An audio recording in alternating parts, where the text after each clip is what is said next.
Waffe omulungi nkwaniriza nnyo mu kanyomero kano we tukutuusizaako embeera y'obudde. Omwanjuzi nze Lubega Michael. Enkuba ekyagenda mu maaso n'okutonnya mu bitundu ebyo ebiri mu bukiikakkono bw'eggwanga lyaffe, so nga ate yo mu bukiikaddyo omusana gwaka.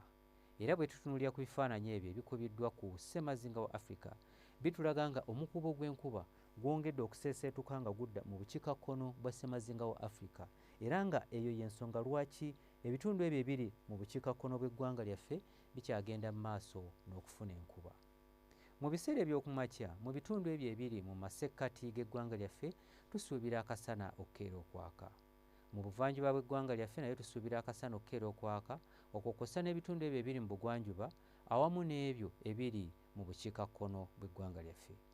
Wabula olw'eggulu embeera eno tugisuubira okukyuka era nga tusuubirayo enkuba okutonnya mu masekkati g'eggwanga lyaffe nga n'ebbugumu erya waggulu tulisuubira okutuuka ku degrees 28.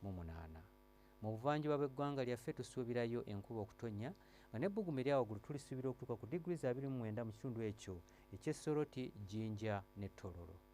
Yo mu bugwanjuba bw'eggwanga lyaffe ebbugumu erya waggulu tulisuubira okutuuka ku degrees 30 era ng'ebitundu ebisinga obungi tusuubira nti eno enkuba ejja kutonnya nga n'ebbugumu erya wansi tulisuubira okutuuka ku degrees 24 mu kitundu ekyo eky'e Kabaale.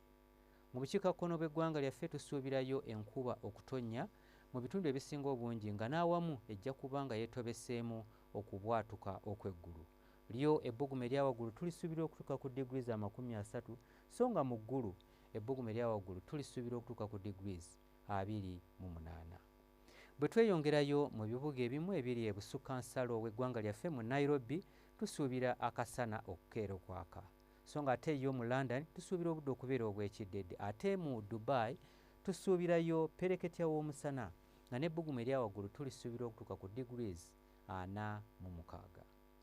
Ebyo bye tukujjidde mu kitongole ky'eggwanga ekivunaanyizibwa ku mbeera y'obudde n'olunaku lw'enkya tulindirire mu budde bwe bumu. Nze Lubega Michael.